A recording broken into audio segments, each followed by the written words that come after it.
comme la plupart des humains sur cette planète, j'utilise mon téléphone tous les jours, plusieurs heures par jour. Et par conséquent, je le déverrouille plusieurs dizaines, voire centaines de fois par jour. Et quelque chose qui m'a frappé récemment, c'est que mon écran d'accueil, il est très moche. Et quelque chose que tu vois des dizaines, voire centaines de fois par jour, t'as pas forcément envie que ce soit moche. Alors aujourd'hui, on va redesigner le layout de l'écran d'accueil de mon téléphone. Et pour ça, on va sûrement utiliser principalement Photoshop et pas Illustrator, parce que mon but, c'est pas de faire des vrais redesigns d'icônes, mais juste de les rendre un peu plus uniformes sur ma page d'accueil. Alors la première étape, c'était de faire un petit brainstorming, et des idées, j'en ai eu beaucoup. Du coup, j'ai fait quelques recherches et j'ai éliminé les trucs qui étaient pas assez originaux. Une de mes idées me paraissait être plutôt bien, alors c'est sur ça que je suis parti. Je suis parti sur l'univers de la piscine. C'est quelque chose qui, niveau texture et couleur, me paraissait plutôt intéressant, et puis je pense que c'était assez original comme idée. Avant de commencer le redesign, j'avais déjà fait l'organisation de mes applications sur mon écran principal. Comme ça, c'était plus facile pour moi de designer l'arrière-plan en sachant comment seraient disposées mes applications et widgets sur mon écran d'accueil. Donc la première chose que j'ai faite, c'est l'arrière-plan en superposant des textures de pavés, d'eau, et ensuite j'ai fait les ombres, comme si les widgets et les applications étaient en train de flotter sur la piscine. Ça m'a pris quelques tests et ajustements, mais c'est allé plutôt vite. Et pour l'écran verrouillé, j'ai décidé de mettre seulement une bouée et d'enlever toutes les autres ombres pour faire un truc un peu plus clean et que l'heure et les notifications soient bien dégagées. Et rien comme ça rendait pas si mal. J'avais calculé qu'il y avait 16 applications à redesigner, donc j'ai attaqué les redesigns avec YouTube, YouTube Studio, Instagram et Snapchat. Ça allait plutôt vite de les redesigner dans Photoshop, mais il y avait quand même des ajustements à faire en les testant, en les mettant sur mon iPhone, en revenant dans Photoshop pour faire des ajustements, et en refaisant des tests dans l'écran d'accueil pour voir si ça rendait bien. Mais après ces quelques heures passées sur ce premier redesign et ce premier layout, je me suis rendu compte que c'était pas vraiment ce que je voulais voir dès que j'ouvrais mon téléphone. Donc je suis passé à l'idée suivante. La deuxième idée, c'était de faire un espèce d'effet de relief. Ce qui est quelque chose que j'aurais fait très facilement si c'était juste un photomontage par exemple. Si j'étais seulement parti d'une photo de mon téléphone à une certaine perspective, j'aurais pu le faire très facilement dans Photoshop et avoir des résultats qui rendent très bien. Mais devoir reproduire le même effet en se servant seulement des éléments du 8 de ton téléphone, bah c'est pas si évident. Donc ça m'a pris plusieurs dizaines de tests pour faire un arrière-plan qui avait un léger effet de relief, parce que mon fichier d'arrière-plan c'est un rectangle, mais il faut prendre en compte les arrondis des bords de l'écran et l'encoche du téléphone pour pouvoir faire des ombres ou au moins essayer de tenter un effet de relief à peu près réaliste qui s'accorde bien à ce que tu verras sur ton écran de téléphone. Et ça déjà c'était pas si évident que ça. Et plusieurs fois pendant le process je me suis retrouvé un peu perdu parce que je savais pas comment faire un effet de relief quand on voyait pile du haut. Parce que concrètement quand tu vois ton écran de téléphone c'est comme si tu le voyais à un angle de 90 degrés. C'est juste plat. Et comme je le disais plus tôt, si j'avais fait un photomontage, ça aurait été d'une certaine perspective de l'iPhone, ce qui m'aurait aidé à donner un effet de relief. Mais là déjà, ça s'annonçait plus compliqué que prévu. C'était clairement très loin du genre d'illusion d'optique que j'avais imaginé.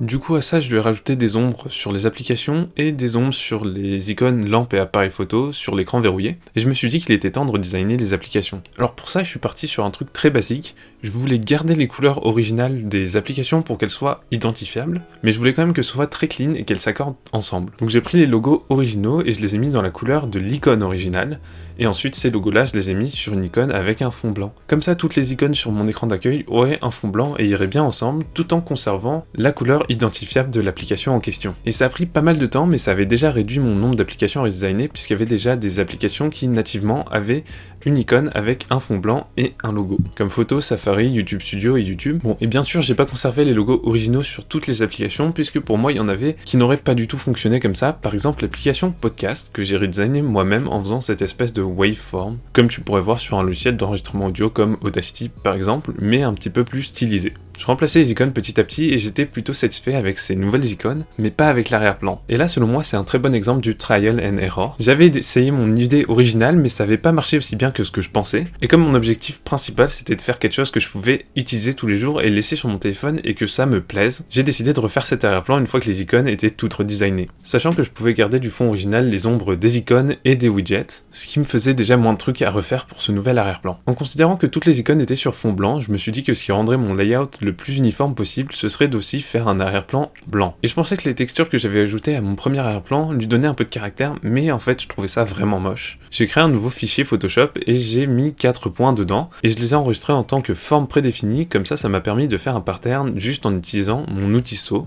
et en cliquant une fois sur l'image.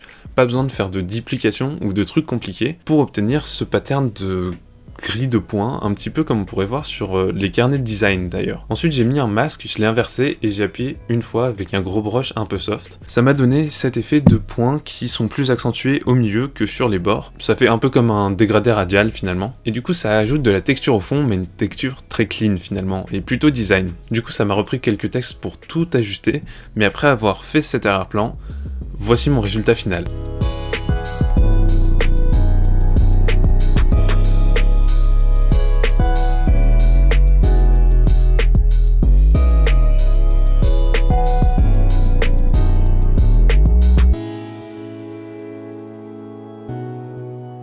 Et je suis très satisfait avec ça, c'est ce que je vais garder sur mon téléphone à partir de maintenant. Maintenant, pour rentrer un peu plus dans les détails sur les widgets et sur les remplacements d'icônes d'applications, j'ai utilisé seulement 2 applications. La première, je pense que vous l'avez déjà sur votre iPhone, c'est Shortcut. C'est développé par Apple et ça vous permet de faire bien plus que juste remplacer les icônes. Je pense que c'est quelque chose à regarder de près si vous voulez être plus efficace ou productif avec votre iPhone. Quand on change l'icône d'une application, on ne change pas vraiment son icône en fait. On crée un raccourci, un petit peu comme sur Windows, et c'est de ce raccourci qu'on change l'icône. Pour faire ça dans Shortcut, il faut créer un nouveau raccourci, puis dans les actions, choisir Scripting et ouvrir une application. Une fois que vous avez fait ça, vous sélectionnez l'application que vous allez ouvrir, donc concrètement l'application dont vous voulez changer l'icône. Ensuite, il vous suffira d'appuyer sur les 3 petits points de ce raccourci, puis partager, et enfin ajouter à l'écran d'accueil. Et une fois que vous avez fait ça, vous pouvez toucher l'icône de base et faire choisir une photo. Et à partir de là, vous mettez juste votre icône, vous cliquez sur OK et vous allez voir ce raccourci apparaître sur votre écran d'accueil avec l'icône que vous avez redesigné. C'est vrai que plus vous avez d'icônes, plus ça prend de temps à faire, mais une fois que vous êtes habitué à le faire, c'est juste quelques clics et ça prend pas autant de temps que ça. Juste un peu chiant à faire. Ma deuxième application, c'est une application tierce cette fois, c'est Color Widget.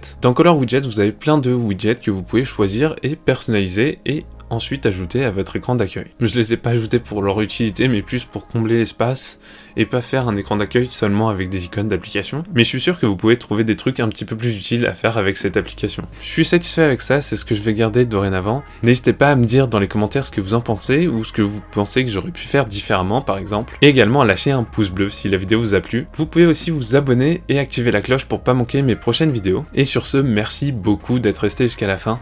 On se retrouvera bientôt pour de nouvelles aventures. Salut!